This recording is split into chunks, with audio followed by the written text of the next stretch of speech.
Assalamualaikum warahmatullahi wabarakatuh. Perkenalkan, nama saya Kanza Zahweda dengan nomor NPM 2175573 dari Akuntansi Perpajakan kelas 3B. Di sini saya akan menjelaskan tentang apa itu kas dan setara kas. Yang pertama yaitu definisinya.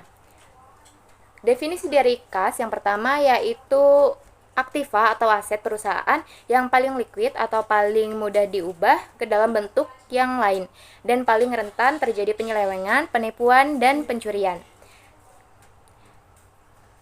Kas ini dapat berupa saldo kas atau cash on hand dan rekening giro. Kemudian yang selanjutnya yaitu setara kas. Jadi setara kas ini adalah investasi yang sifatnya itu sangat liquid dan berjangka pendek dan dapat dengan cepat dijadikan kas dalam jumlah yang dapat ditentukan dan memiliki resiko perubahan nilai yang tidak signifikan. Investasinya itu biasanya berjangka waktu kurang dari 3 bulan. Kemudian saham ini tidak termasuk kecuali preferen yang jatuh temponya telah ditentukan. Kemudian cerukan atau bank overdraft termasuk dalam kas dan setara kas. Selanjutnya yaitu penyajian kas dan setara kas. Kas dan setara kas disajikan pada laporan posisi keuangan pada kelompok aset lancar. Berikut contohnya yaitu aset lancar, kemudian di bawahnya ini akan ada kas dan setara kas. Selanjutnya yaitu pengungkapan. Pengungkapan kas dalam laporan keuangan meliputi pengungkapan kebijakan akuntansi dan informasi rincian kas yang dimiliki perusahaan. Kemudian kebijakan akuntansi kas ini menjelaskan secara umum komponen kas dan bagaimana perusahaan ini mengklasifikasikan kas. Kemudian kebijakan akuntansi ini juga menjelaskan bagaimana perusahaan menyajikan bank overdraft atau cerukan. Dan berikut contoh dari pengungkapan kas dan setara kas. Jadi kas dan setara kas ini mencakup kas, bank, dan investasi jangka pendek yang jatuh temponya dalam waktu 3 bulan atau kurang.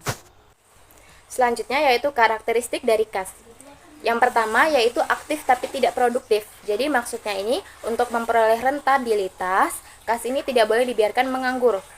Untuk memperoleh pendapatan, kas juga harus diubah terlebih dahulu menjadi persediaan, piutang, dan seterusnya. Tetapi juga tidak diperkenankan seluruh kas itu diubah bentuknya, karena perusahaan ini akan kesulitan beroperasi dan tidak disediakan kas yang memadai. Dari kondisi ini, maka manajemen ini harus mampu menciptakan adanya keseimbangan antara kedua kepentingan tersebut. Karakteristik yang kedua yaitu tidak memiliki identitas kepemilikan, sehingga mudah dipindah tangankan. Nah, dengan kondisi ini, maka manajemen ini harus yakin bahwa pertama, setiap pengeluaran kas ini harus sesuai dengan tujuan. Kemudian semua uang yang harusnya diterima itu benar-benar diterima. Kemudian tidak ada penyalahgunaan terhadap uang milik perusahaan. Selanjutnya yaitu pengendalian internal kas. Apa sih maksud dari pengendalian internal kas ini? Jadi, pengendalian internal kas ini adalah semua sarana, baik alat, mekanisme yang digunakan oleh perusahaan untuk yang pertama yaitu mengamankan, mencegah pemborosan dan penyalahgunaan kas. Kemudian, menjamin ketelitian dan dapat dipercaya atau tidaknya data akuntansi tentang kas. Kemudian mendorong untuk dicapainya efisiensi. Dan yang terakhir yaitu dipatuhinya kebijakan manajemen tentang kas. Selanjutnya yaitu teknik pengendalian kas. Jadi teknik pengendalian kas ini untuk bertujuan agar mencegah terjadinya penyelewengan atau penyalahgunaan kas. Nah, teknik yang pertama yaitu karyawan harus jujur dan kompeten serta memiliki tanggung jawab. Kemudian terdapat pemisihan tugas antara pihak yang melakukan otorisasi dengan pembayaran. Kemudian pihak yang melakukan pengelolaan kas dan pencatatan, kemudian pihak pengguna dan pihak pembayar. Selanjutnya yaitu melaksanakan rotasi tugas untuk karyawan yang melakukan kegiatan klerikal. Kemudian penggunaan lemari besi atau brankas untuk menyimpan kas atau di ruang tertutup dengan akses terbatas. Dan yang terakhir yaitu penerimaan dan pengeluaran kas menggunakan rekening yang berbeda. Nah, selanjutnya yaitu pengeluaran uang dilakukan melalui bank dan menggunakan cek sehingga terdapat pengendalian pencatatan oleh pihak lain. Selanjutnya yaitu penerimaan kas ini dilakukan melalui bank untuk keamanan dan pengendalian pencatatannya.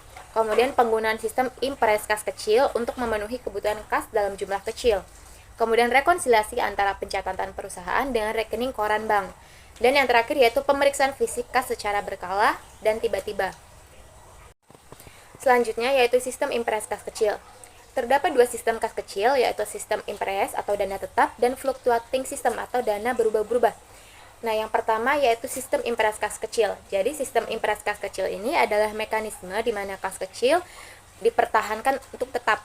Sedangkan fluctuating system, dalam sistem ini dana kas kecil ini tidak ditetapkan sejumlah tertentu sehingga saldonya bervariasi dari waktu ke waktu. Yang terakhir yaitu rekonsiliasi bank. Tujuan dari rekonsiliasi ini adalah untuk mencocokkan antara pencatatan di perusahaan dan pencatatan kas yang dilakukan oleh bank yang mengelola uang perusahaan. Dan itulah materi yang telah saya sampaikan. Apabila ada salah dalam penyampaian, saya mohon maaf.